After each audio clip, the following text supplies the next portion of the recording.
¿Cómo están? Buenas tardes, una edición más de Sin Vueltas aquí a través de las pantallas de Unicanal. Estamos terminando esta semana y abrimos ya las puertas al fin de semana, un fin de semana donde arranca también la Expo 2017. A propósito, el equipo de Sin Vueltas va a estar también por la Expo de Mariano Roque Alonso compartiendo programación en vivo, así como todos los medios del Grupo JB. También vamos a estar ahí en la Expo 2017. ¿Cómo estás, Mariana? Bien, Toto, un saludo a toda la audiencia de Sin Vueltas. Bueno, Pedro, ¿cómo estás? Todo bien, Todo ¿Todo muy bien? Sí. ¿Todo tranquilo? Tranquilidad total. Qué bien, Pedro, ¿eh? ¿Quién pudiera ser Pedro Bullari un fin de semana? Y digo, tantas cosas podría hacer uno, ¿verdad? ¿Quién pudiera ser Pedro Bullari a fin de mes? Sí. Qué hombre afortunado. Sí, Sí, qué hombre afortunado. De una gran... No se ve que me tocó, obviamente. ¿Cómo estás, Felipe? Toto, ¿cómo va? ¿Todo muy bien? ¿Todo Preparado tranquilo? para la expo. Preparado para la Expo 2017. Linda experiencia va a ser, ¿eh? Sí, sí, en contacto con la gente. Interesante experiencia cada año. ¿Cómo se nota la vaquita eso? A todos, sí, sí. Sí. Ok, genial. Sí, que nos digan lo que, bueno, Lo que habitualmente sienten por siempre dentro. casi siempre tienen la misma respuesta, ¿sí? Sí, Que ¿verdad? es mu. Sí, Eso sobre es todo casi siempre. monosílabo. Sí, mu Ok. y están Una ahí, entrevista ¿verdad? complicada sería esa. Sí, sí, sí. Ok. Bueno, pero en fin, ya estamos acostumbrados a estar ahí. Pero vamos a estar con la gente, por supuesto, ahí en la Expo 2017. Bueno, hoy vamos a tratar dos temas que son de una actualidad importante. ¿Sí?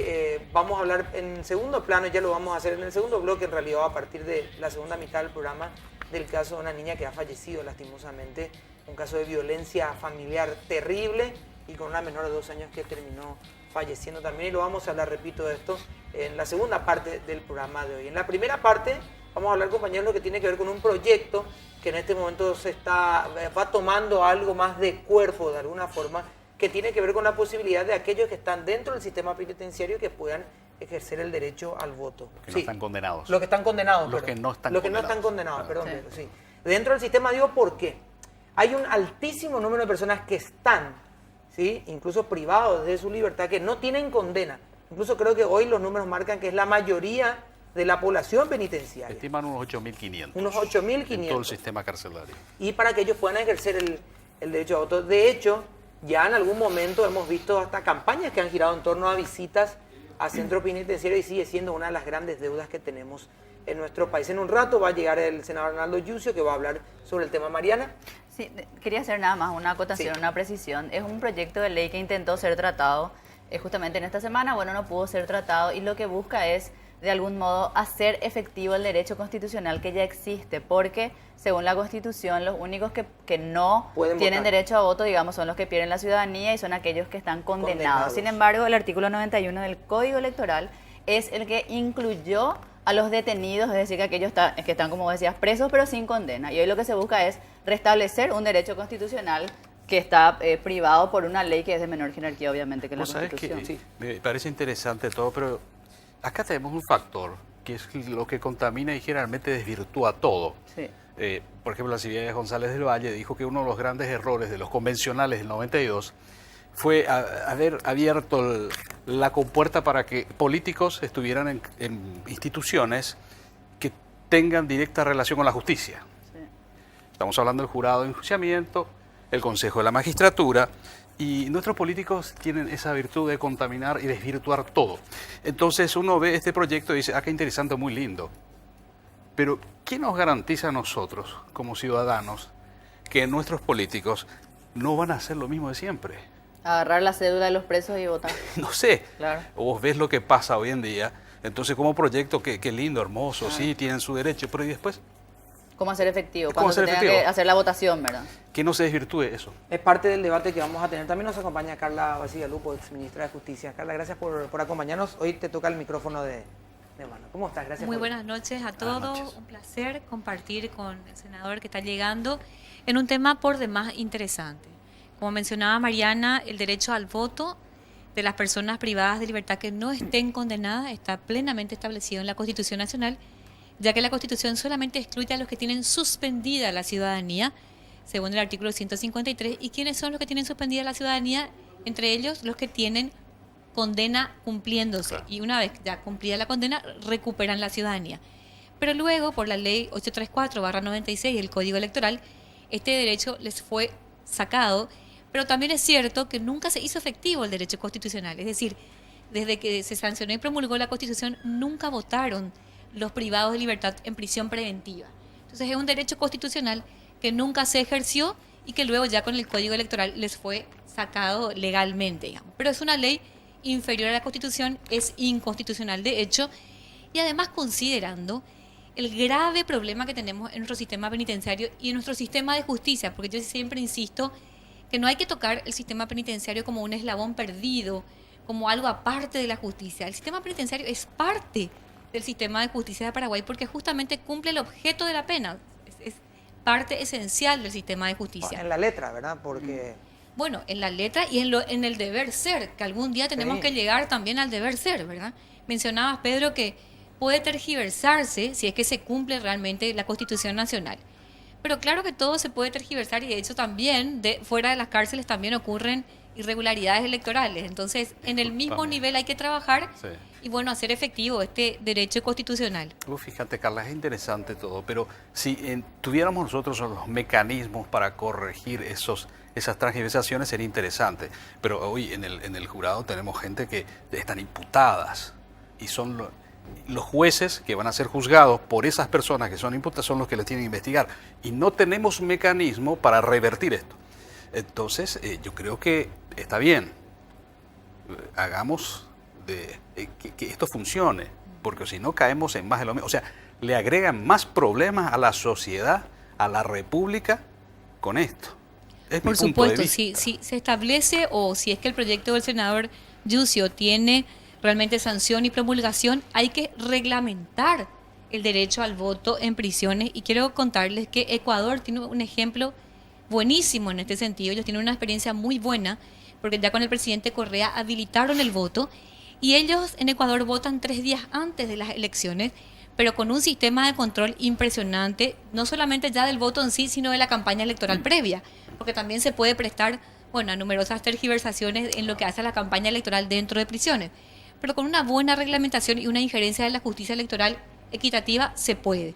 Y no hay Pero manera de seguir discúlpame violando que este te derecho. interrumpa, porque así la gente también va, esta misma justicia que no sancionan las propagandas electorales que se hacen de antemano. O sea, Pero, ¿te das cuenta? pero que eso es de fiscalía, no es de justicia electoral. Hay que aclararlo. Bueno, está bien, pero... Claro, la No, fiscalía quiero es la aclarar que nomás tiene para la acción. precisar, ¿verdad? Ah, ok. La realidad es La fiscalía. acción, pero el No juzgado depende del electoral TSJ. es pues. A lo que voy es que el sistema no está trabajando muy bien. No, o sea, evidentemente tenemos mucho. A mí, por ejemplo, una duda que tengo, no sé si te la puedo plantear a vos. Sí. En algún punto, ¿cómo pensarías vos dónde cargarían esos votos? Te lo digo, una cuestión muy práctica. Sería matemática electoral. Claro, ¿En qué distrito? senador y presidente no hay problema, ¿verdad? Pero Sí. si son de diputados, de juntas departamentales, cuando a lo mejor son gente que a lo mejor, ¿cuál es su distrito electoral, verdad? Claro. O sea, Bueno, te en digo una ese cuestión básica, sentido, y con claro, 8.000, con esa es una 8.000... inquietud muy válida, Claro. por supuesto. Hay Para eso localidades, hay que departamentos hacer- chicos que vos tumbás una elección con 100 votos. Eso. A ver, con Totalmente. 8.000 puedes meter acá Y ahí algo. Pedro mencionó que son más de 8.000 votos. O sea, estamos Claro, hablando bien. de un caudal Claro. electoral interesante. Y ahí también hablar, bueno, del problema siempre subyacente, que es la indefinición de los procesos judiciales. ¿Verdad? Paraguay tiene una tasa altísima de indefinición de procesos judiciales. Si bien es un problema, digamos, que atañe a la América Latina, Paraguay una de las tasas más altas presenta en este problema. Es decir, solamente un 35% de condenas de todas las personas que están privadas de libertad. Para mí, ese sí, perdón que te interrumpa, y yendo al punto de Pedro, para mí sí, pero ese es un punto que para mí me hace ruido, porque de alguna manera pues, estás blanqueando una situación que está ahí, Situación de hecho, gente ¿no? que está Claro. años y años sin tener definiciones judiciales, y encima le das un derecho.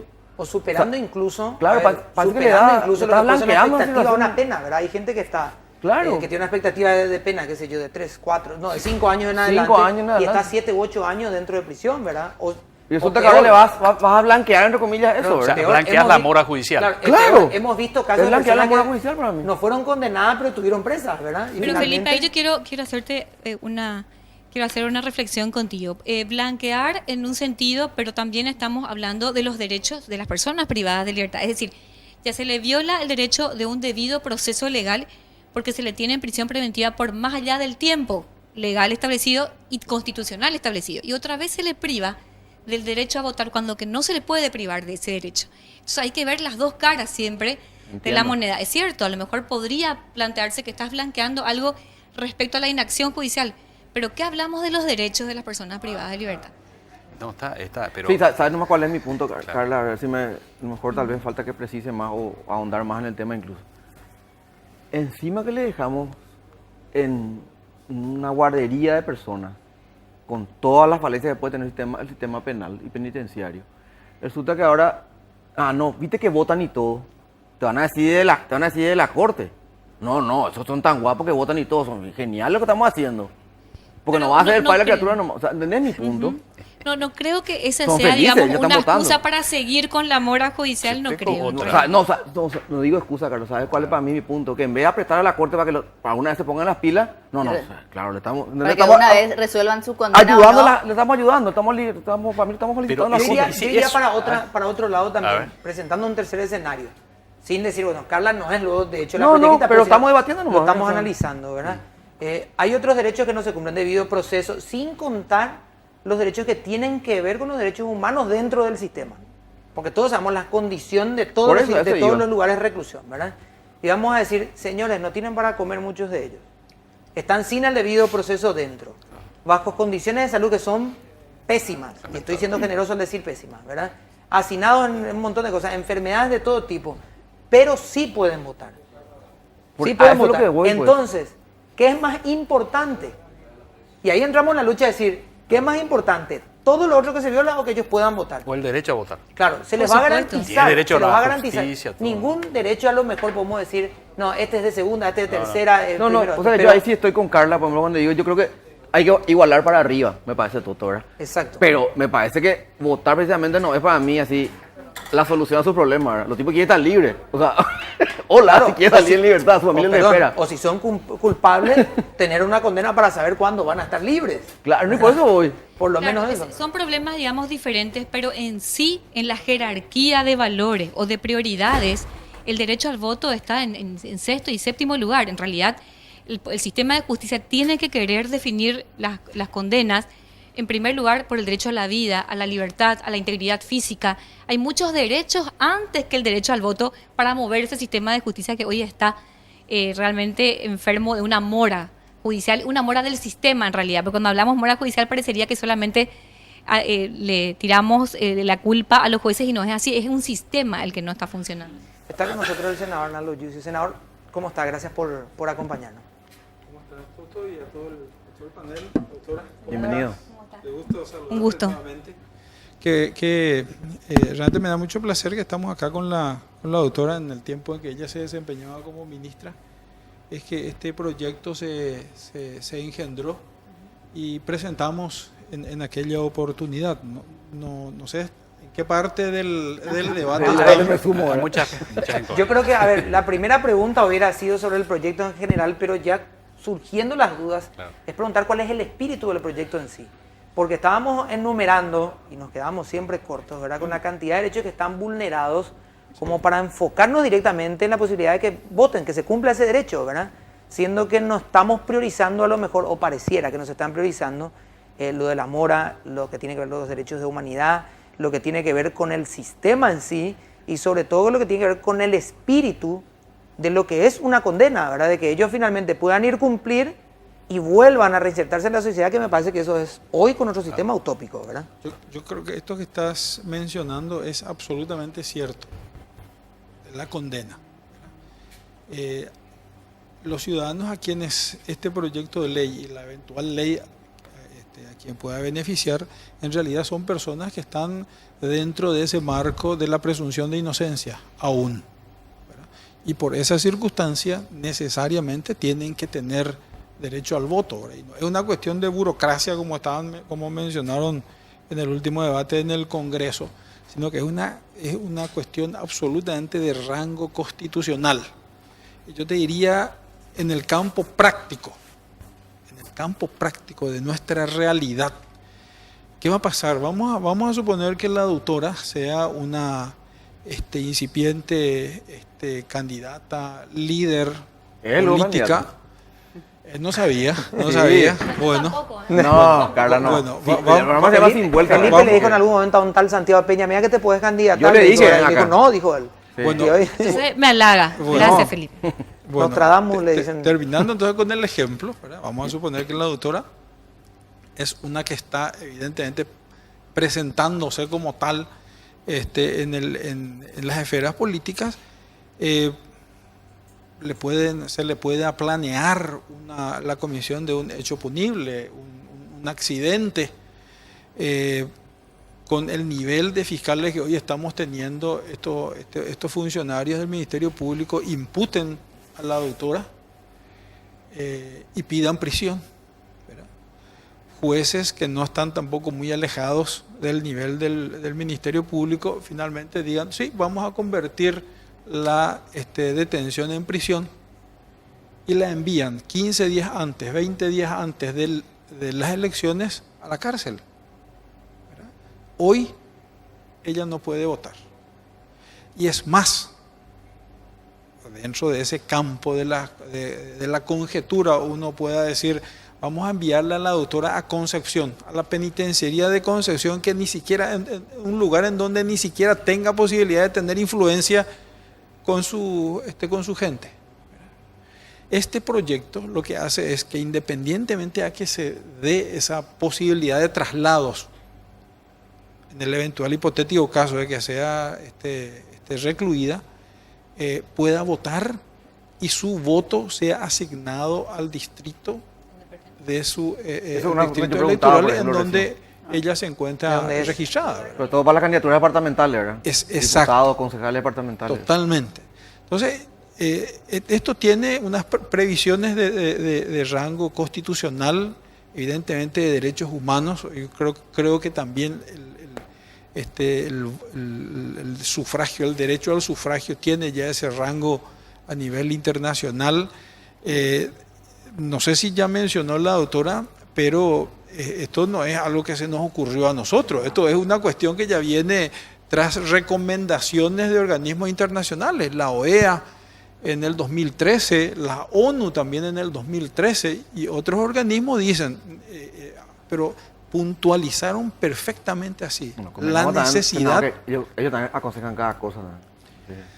Bueno, pero ahí, senador, ya estamos Felipe, relativizando. A mí me parece que estamos relativizando. y tenemos ejemplos muy buenos, como yo le explicaba, senador, en Yo América nomás Latina, donde ya se referente. aplica el derecho al voto Sí. a los procesados. Y acá también mencionar una cosita, porque como estamos hablando de la calidad y de la interpretación original, senador, no sé si vos coincidís conmigo, acá también hay que interpretar claramente la Constitución Nacional, o más bien leerla literalmente, porque la persona que está privada de libertad sin condena no tiene suspendida la ciudadanía. Es decir, es un ciudadano con derecho al voto.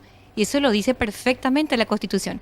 La Constitución habla de suspensión de ciudadanía y, por lo tanto, privación del voto a los que están cumpliendo condena. Es decir, hoy las más de 8.000 personas son ciudadanos que pueden votar. Y eso es lo que la ley electoral luego restó o quitó a estas personas. En forma inconstitucional, absolutamente inconstitucional. Como decía la doctora, esto, y hay antecedentes, hay legislación comparada.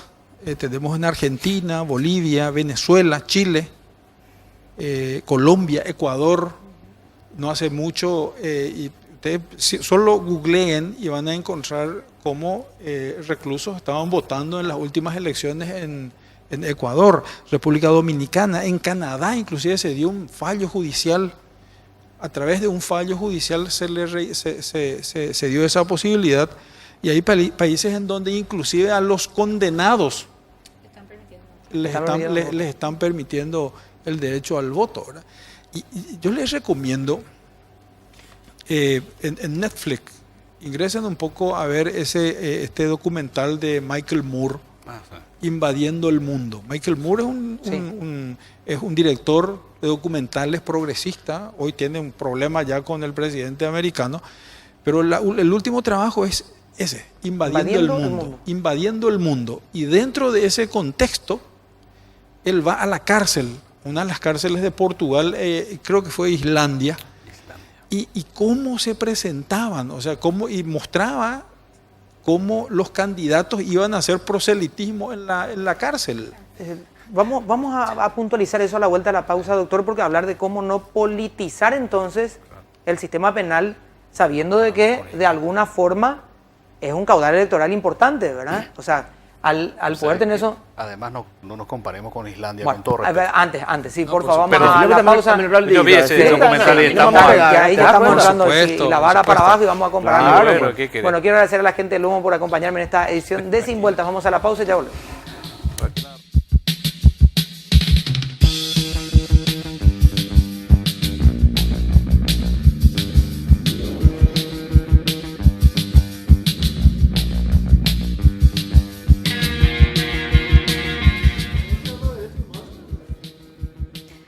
Todas las voces, la versión completa de la noticia sin censura. Escucha más, participa más. 650 AM, la primera del dial. Somos uno para todos. El senador Yucio me dice, y el agua, y no sé. Bueno, estamos recreando la situación. Imagínense ustedes hablar de voto en la cárcel cuando no tiene condiciones. Es lo mismo un programa que temático, debatir en este programa sin agua, por ejemplo. Bueno, En la cárcel sí hay recreando- agua. que sean Sí empáticos. toman agua. Estamos recreando las distintas situaciones que se podían. Es como mundos opuestos a la nueva propuesta. Te ayuda a mantener enfocado, senador. Claro. Concentrado. Si no, Usted tiene que estar te van concentrado. ahí al baño. Eso no, Y aparte acá así tiene se que estar sueltan. Y al término de este bloque, vamos a hacer la prueba de Así es la deshidratación. prensa, ¿viste? Y a partir de ahí vamos a... Mariana, tenés la... Para el senador Yucio, justamente en el momento de hacer efectivo esto, creo que coincidimos acá, que por supuesto que en realidad los presos sin condena lo primero que merecen es solucionar su situación jurídica, saber si efectivamente van a ser condenados o están en libertad. Pero al buscar esto o al hacer efectivo el derecho, ¿qué es lo que, cómo se puede evitar esto que decíamos, la politización, o cómo se está viendo esto? Porque o de forma contraria están diciendo, bueno, a lo mejor ahora sí los políticos atienden el sistema penitenciario, porque como no votan, están 8.000 ahí encerrados que no le hacen ningún beneficio, y acá sabemos que finalmente la gente solamente atiende a aquellos que le pueden redituar en un clientelismo político finalmente. Es que no podemos decir vamos a despolitizar, porque el sufragio de por sí Es ya es político. un derecho político. Sí. Que no se distorsione sería en realidad. Y a mí me encantaría, o sea, yo les comento la anécdota, cuando fuimos dentro de este proceso de hablar con la gente, preguntarle a los recluidos si ellos qué pensaban en el tema de votar, la posibilidad de votar. Uno de ellos me dijo, doctor, coapeco ni político doy ore visita. Exacto, O sea, no valemos ni para los políticos. Así es. exacto. Entonces, yo me imagino un escenario en donde un candidato, evidentemente tiene que ser dentro de un marco de seguridad diferenciado, ¿verdad? Tenga que ir y hacer debates, por ejemplo, en la cárcel. ¿Por qué Que no? entren nomás, aunque sea para hacer debate, ¿verdad? Algunos. No, pero que, bueno, vos lo que querés decir es que algunos se entren y se queden, ¿verdad? Algunos Bueno, ahí no, se quedan, ¿verdad? Si se pierde la llave, en algunos casos sería genial. te Sería digo, ¿verdad? interesante. bueno, no me digas, no me pidas nombre. Bueno, pero que tengan la posibilidad de que ingrese ese político y empiece a recorrer los lugares en donde están hacinados, Exacto. los lugares en donde comen o el tipo de comida. Inmediatamente yo político voy a decir, pero espera un poquito, ¿cuánto es lo que está teniendo acá de presupuesto tal el ministerio o tal penitenciaría? Pero ¿y dónde está? ¿Qué hizo también sacar la luz en un momento, verdad? ese tipo de... O también el Pedir tema presupuesto sanitario. y más presupuesto, y el senador sabe perfectamente porque nos reunimos varias veces y Sí. jamás nos fue otorgado. Me la dejó picando el senador. Porque al Ministerio de Justicia, senador, jamás se le da el presupuesto que necesita, y lo sabe perfectamente porque él es una persona Sí. avanzada en el Es- sistema penitenciario. Es cierto, o sea, tampoco acá traer de Islandia, traer acá el sistema penitenciario en donde están en celdas absolutamente separadas, con aire acondicionado. No, pero estamos hablando de lo mínimo, Sí. ¿verdad? Y me encantaría, yo quisiera que un programa como esto se pueda hacer, por ejemplo, desde la cárcel. Yo estaría encantado. Te digo la verdad. Eso a mí sería me genial. encantaría. Se llama sin vuelta el programa. Miren, Genial. hablemos con el ministro, que probablemente nos está observando ahora, y pidámosle permiso. Y O sea, sería planteemos, interesante claro. que ustedes funjan de políticos y Todo está entren a interesado en hablar. una candidatura. No, ya. Todo topero. No, yo a lo la que voy, verdad, y vamos a ir al otro lado. Porque esto es así, ¿verdad? Haces algo y tiene una reacción, ¿verdad? Y que no deja de ser menos cierto. Tienen que ser votos, como decía Mariana, para que se interesen. Claro. Lamentablemente, tienen que ser un número para que se interesen. Porque esto, a ver, este derecho no es que se está violando para esta elección. Este derecho se Siempre viene fue violando de constitucional. manera consuetudinaria prácticamente, Siempre ¿verdad? fue con Es una costumbre violar este derecho lastimosamente, ¿verdad? Entonces, qué lástima que tengan que volver a adquirir el rol de votante, porque después simplemente eso, después lo que tiene que ver con la ciudadanía en general va a quedar todavía postergado por un tiempo por lo menos, ¿verdad? Que tengan que ser votantes para que sean personas, para que alguien se dé cuenta. Y sin contar aquellos tengan que, visibilidad, por lo claro, que menos. efectivamente tienen condena, que también sin ser votantes están en una situación terrible y no van a ser votantes hasta que no cumplan la condena, ¿verdad? Fíjense un poco esta ¿Qué posibilidad. prevé el proyecto, perdón, senador, para ir al proyecto un poco? ¿Qué Sí. prevé el proyecto con respecto a seguridad, a los procedimientos electorales, ese tipo de cosas? Esas ya son situaciones que necesariamente tienen que ser reglamentadas por el sistema penitenciario y también por la justicia electoral, porque tiene que instalarse Entonces, ¿qué una El dice mesa. proyecto proyecto? es solamente omitir ese inciso del Lo código. que hace el proyecto es reinsertarlo, o sea, recuperar, o sea, que que el preso, que el privado Sin condena. de su libertad pueda recuperar ese derecho al sufragio que le fue cercenado con la Reglamento ley. este artículo de la Constitución, entonces, básicamente. Lo que hace es, no, o sea, porque la Constitución pues dice, como lo mencionó la doctora, el 153 dice claramente, de la suspensión del ejercicio de la ciudadanía, se suspende el ejercicio de la ciudadanía, que es el que te da el derecho político, cuando la persona se hallare cumpliendo condena judicial con pena privativa de libertad.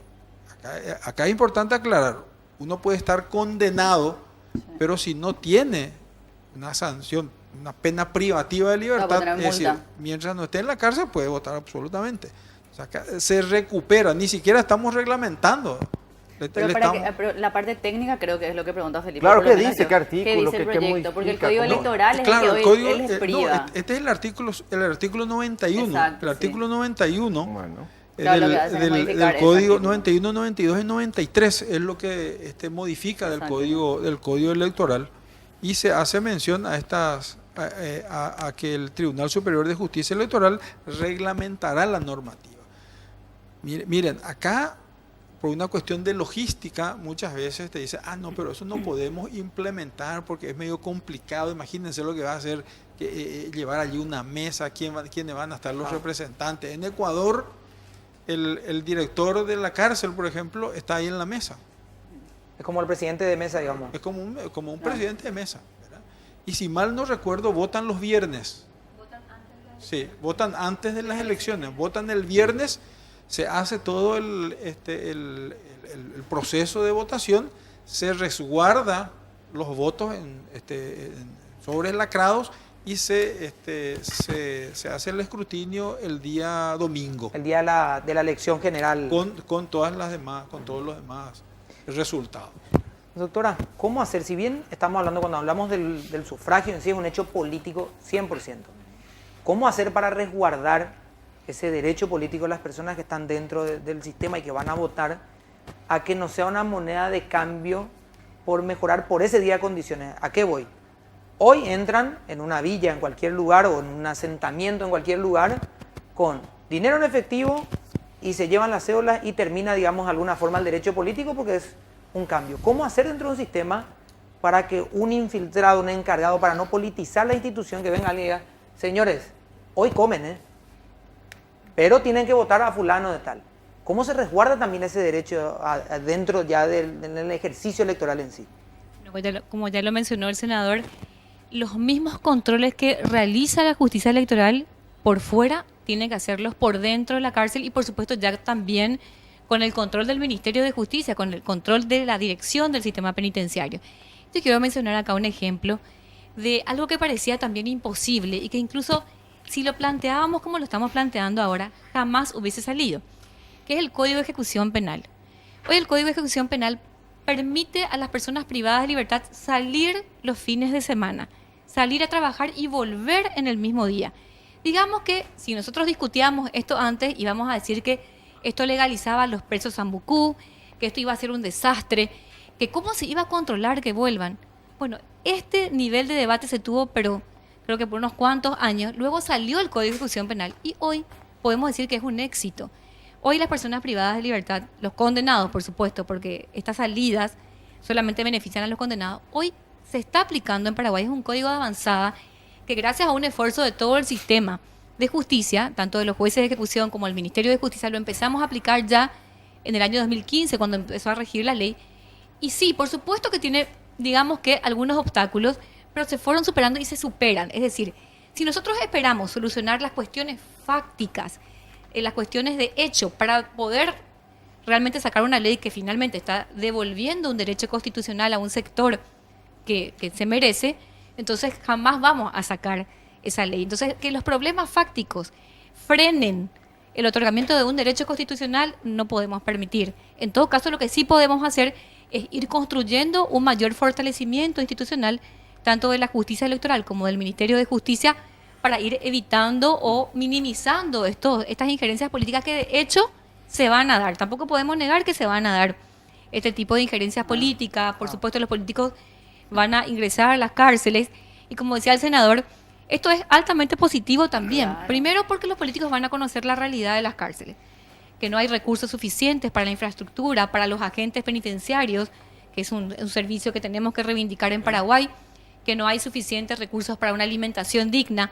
Van a empezar a involucrar este tipo de políticas en su propuesta de gobierno, porque quiero contarles que en realidad yo escucho a muy pocos políticos que incluyen como política de gobierno el sistema penitenciario, cuando que en otros países como República Dominicana, por ejemplo, citado por el senador, ya es una política de Estado que el candidato ya, digamos, socializa con los votantes. Entonces, altamente positivo desde el momento en que el político conoce la realidad e introduce en su propuesta electoral, y también porque de esa manera van a visibilizarse más. Y es algo que ocurre en la práctica. Cuando ya empiezan a votar, recuperan esa calidad de ciudadano, ya hay un interés del Estado y del gobierno de dar mayores recursos porque tienen que estar mejor y bueno, se vuelven visibles. Esa es la realidad. Carla, gracias por acompañarnos, soy muy amable. Muchas gracias. Senador, gracias por acompañarnos y queda pendiente, digamos, lo de poder hacer en serio el programa desde una de las penitenciarías que nos permita ingresar. Si está viendo el ministro, también planteamos esa posibilidad. ¿Se animan a hacer ahí? ¿Cómo? ¿Se animan? Te pregunta. No, pero te estoy diciendo de verdad, yo me comprometo personalmente a poder hacer los esfuerzos técnicos también para poder ir hasta ahí y hacerlo el programa. En el sin mismo duda. caso, esperamos que todos salgan, ¿verdad? Por lo menos yo no le como diría, tengo no riesgo. solamente hacer el programa, sino que también los privados de libertad puedan tener acceso. Claro. O sea, No, no solamente claro, sino Claro, para claro, acceso, claro, y no que- usarlo que como puedan- escenografía, sino interactuar. Exacto. Claro, sí, totalmente. Exacto. Veamos eso y yo le comprometo Si no, también vamos al a ir aire, para a nosotros Elías, nuestro productor, para que se pueda dar eso también. Gracias, senador. Sí. Toto, imagínate, esta discusión se pudo haber dado en los años 60, Sí. cuando se analizaba el derecho al voto de la mujer. Ya se pudo haber dado. En aquel tiempo era la discusión, ¿la mujer tiene derecho a votar? Es que perdimos tanto tiempo en muchas cosas. Vos sabés que uno revisa y... Absolutamente. Bueno, gracias y buen fin de semana para los dos. A la vuelta tenemos también el tema que vamos a seguir tratando, que tiene que ver con el maltrato infantil. Antes, A Todo Pulmón está buscando el Coloso del año 2017. Hay 5 días para que cierren las inscripciones, tienen tiempo todavía. Si conocen la historia y por supuesto el árbol, que tiene un diámetro de por lo menos 3 metros y 20 de altura, ingresen a la página atodopulmón.org y postulen el árbol, sigan las instrucciones ahí y vamos a ir con la Fundación A Todo Pulmón Paraguay Respira a buscar los colosos 2017. Este año se incluye el Chaco paraguayo en la expedición que se va a lanzar después, por supuesto. Quedan 5 días. Tienen que, por supuesto, si conocen el árbol, subir una foto de este y poder postular a su Coloso 2017. Por supuesto, es el apoyo de Itaipú Binacional y Cooperativa San Cristóbal. Vamos a la pausa y ya volvemos.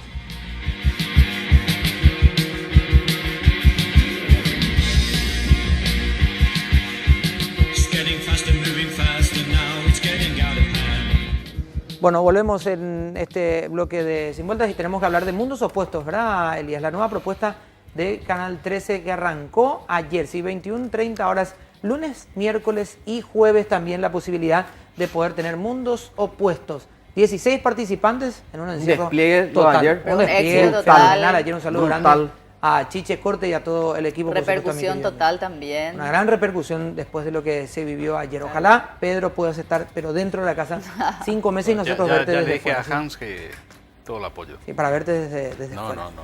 Bueno, Poneme vamos a del hablar otro de un tema que es altamente preocupante y que lastimosamente sigue dando información, porque no hablamos de un caso en específico, sino en general del maltrato infantil y de los niveles al que hemos visto nuevamente que llegó. Hace poco, o en realidad hoy, fallecía una niña de apenas 2 años por un cuadro de maltrato y no es el único caso, no es el primero y lastimosamente no es una novedad, si es que vale el término, porque estamos hablando de una cultura de maltrato que está tan arraigada en nuestra sociedad que muchas veces lo tratamos como un tema corriente cuando es un tema que merece una necesidad de debate exclusivo prácticamente y que tiene que estar en una agenda sin dudas. Vamos a hablar de algunos temas que nos deja nuevamente esta situación. Está con nosotros Aníbal Cabrera. Aníbal, ¿cómo estás? Gracias por acompañarnos una vez más. Buenas tardes, buenas noches. Buenas Todo noches, bien. sí. Buenas a todo el equipo de aquí de Sin Vueltas. Bueno, y está con nosotros Adriana Marcos también, ¿verdad? Marecos, sí. Acá dice, yo te quiero mostrar que dice Marcos olvidado de la no es mi culpa. Bueno, Aníbal, ¿por dónde comenzar cuando surge cada situación de maltrato, una situación de maltrato, y se ven nuevas aristas que hacen a un todo, ¿verdad? Hablamos otra vez de un caso en donde hay un entorno enterado sin saber cómo actuar. Hablamos del caso, en esta situación, de una madre que ya presentó una situación similar a esta en un momento, pero sin una derivación fatal. ¿Cómo abordar este tema desde el punto de vista de aquellos que saben lo que ocurre, pero que no toman intervención? Bien, una cosa que preocupa tiene que ver un poco con el sistema de protección de niñez y adolescencia que tiene Paraguay, que un poco lo que siempre hablamos cada vez que nos encontramos, que está absolutamente desfinanciado. O sea, la oferta pública en cuanto a la provisión de servicios para los temas de atención a niños y niñas en este país es bastante limitado, y limitado no porque no haya equipos técnicos, sino que porque no hay recursos para contratar esos equipos técnicos. Hablamos de dinero específicamente. Estamos hablando de inversión, de una muy baja inversión que Paraguay tiene en niñez y adolescencia. Imagínense que el presupuesto de la Secretaría de la Niñez y Adolescencia, que es el ente rector y articulador de las políticas públicas de niñez en Paraguay, que tiene que atender al 40% de la población del país que tiene menos de 18 años, tiene un presupuesto anual de $10 millones anualmente. O sea, eso es nada. No. Entonces, cuando nos ponemos a mirar cuánto invierte el Poder Judicial en los juzgados, cuando vemos que el Poder Judicial no tiene los equipos interdisciplinarios de justicia en los juzgados, que tienen que tener trabajadores sociales, psicólogos, que puedan atender los casos, vemos que hay un desfinanciamiento de todo el sistema de protección, no solamente en el ámbito judicial, sino que también en el ámbito social. Y lo que ocurre en casos como el de esta niña que ahora falleció, tiene que ver con esa inacción de este sistema de protección y la descoordinación que existe entre los servicios sociales del país y los servicios judiciales, el servicio de protección judicial. Se supone que tienen que estar hipercoordinados para evitar este tipo de situaciones, para poder efectivamente protegerle a la niña o a más niños que viven este tipo de abusos, pero como no hay equipos, como no hay recursos, el trabajo efectivamente no se hace. O sea, uno va a hablar con una jueza de niñez en Capital y encuentra que le entró al año 8.000, 6.000 expedientes o 12.000 expedientes. Y está ella y 2 o 3 personas más nomás en su oficina. Entonces, ¿cómo van a atender en términos judiciales eso? Entonces, eso en cuanto a la respuesta. Pero hay una cuestión de fondo que tiene que ver con que somos una sociedad absolutamente violenta, machista, autoritaria, y eso es muy complejo. O sea, eso no nos va a solucionar una ley. O sea, cuando el año pasado salía la ley del buen trato, todas las organizaciones de sociedad civil decíamos, fantástico, qué bueno que tenemos una ley del buen trato, un checklist para Naciones Unidas, para la OEA, a nivel regional. Paraguay se pone en ese marco, ¿verdad? Quedamos muy bien. Lindo Quedamos súper bien, marketing. ¿verdad? Así es. Pero eso se tiene que traducir después en políticas públicas efectivas. Pero además, un marco legal no cambia una cultura de violencia. O sea, lo que nos viene a decir es, esto no tiene que pasar, pero eso ocurre a 10 años, 20 años o 30 años. El marco legal de la Convención de Derechos de Niñez, que cumplió 26 años hace poco, un poco más, lo que nos vino a decir es que el niño no es objeto, sino que es sujeto de derecho, que es una persona en desarrollo que se va construyendo a diario hasta cumplir los 18 años. Pero fíjense en las respuestas que damos todo el tiempo, en la casa, pero también en términos institucionales en la escuela, siguen siendo violentas. Por ejemplo, cuando los chicos tomaron el colegio, en República Argentina se acuerdan que la respuesta de la fiscalía fue ir a darle una patada a la puerta. Ese es el ejemplo.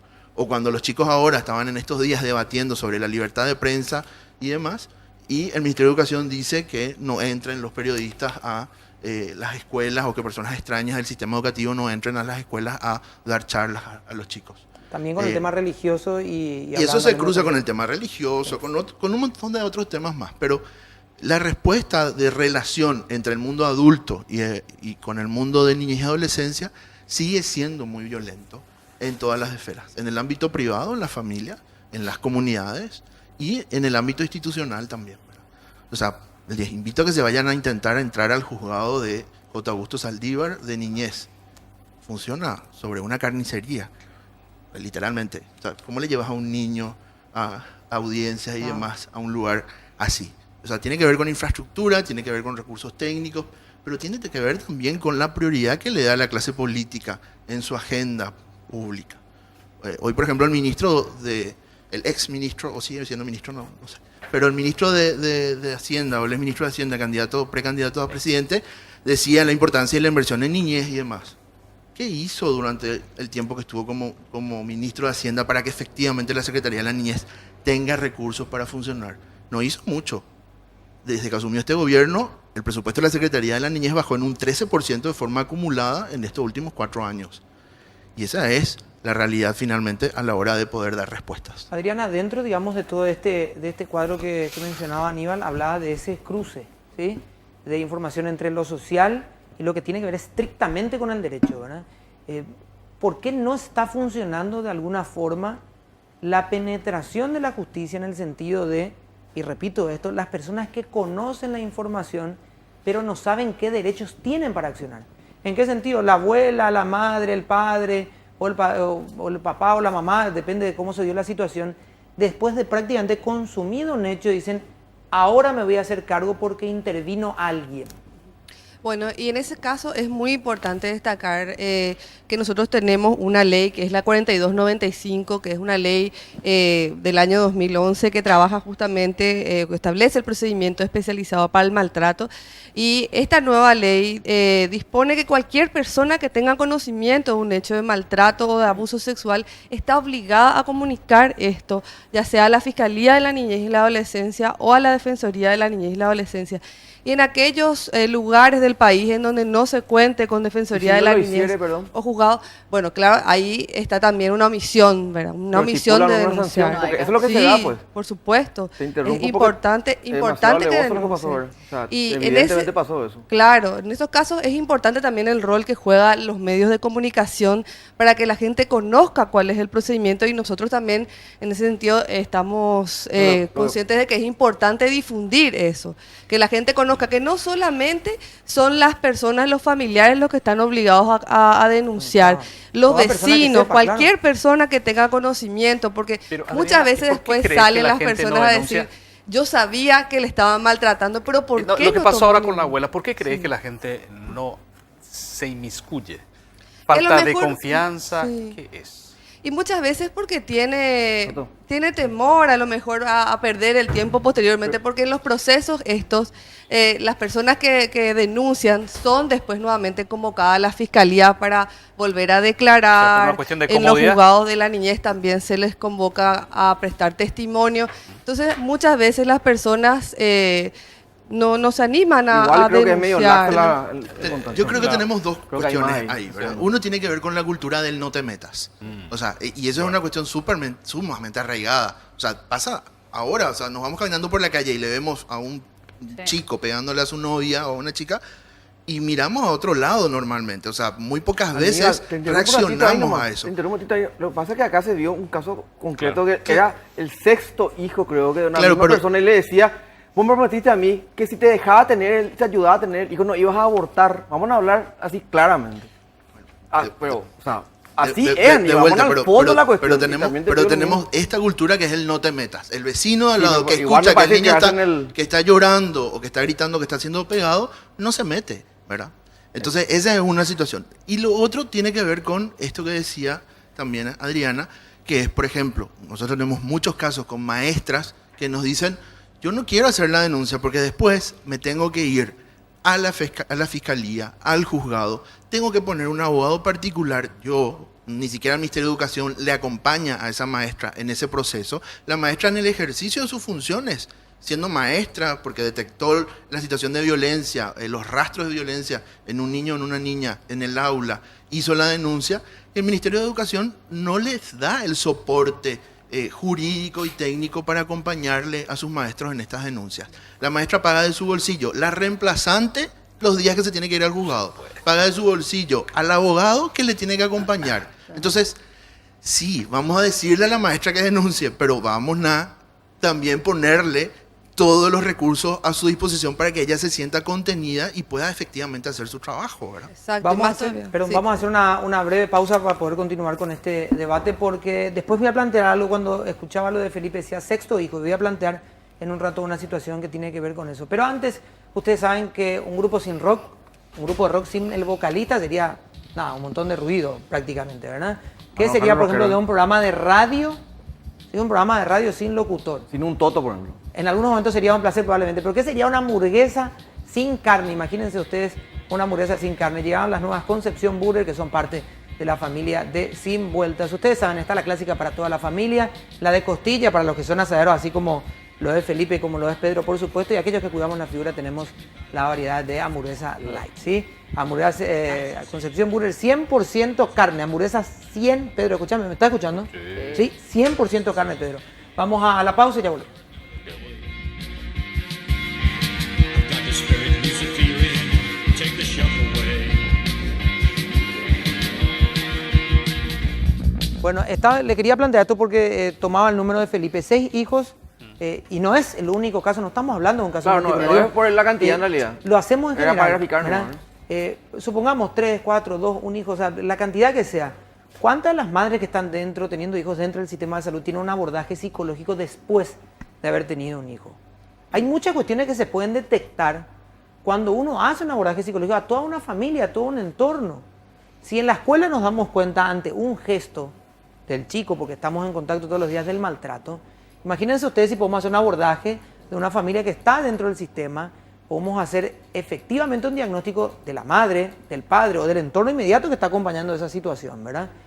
Hablábamos de casos no solamente de maltrato, sino de aquellos síntomas de depresión o de estrés postparto, ¿verdad? Que también terminan algunas cuestiones que son trágicas, ¿verdad?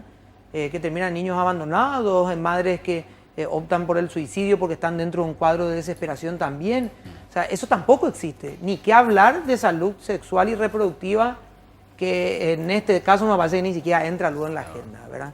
O sea, también está este componente. Salud pública está hoy fuera de una situación que incluye netamente a lo que es salud mental. Totalmente. En ese sentido es importante potenciar justamente las unidades de salud mental de los hospitales públicos. Lastimosamente hoy en día es muy difícil conseguir turno, por ejemplo, para poder recibir la asistencia psicológica. Hay casos donde las mujeres a lo mejor necesitan recibir ese tratamiento, pero tienen que estar esperando 1, 2, 3 meses para conseguir ese turno.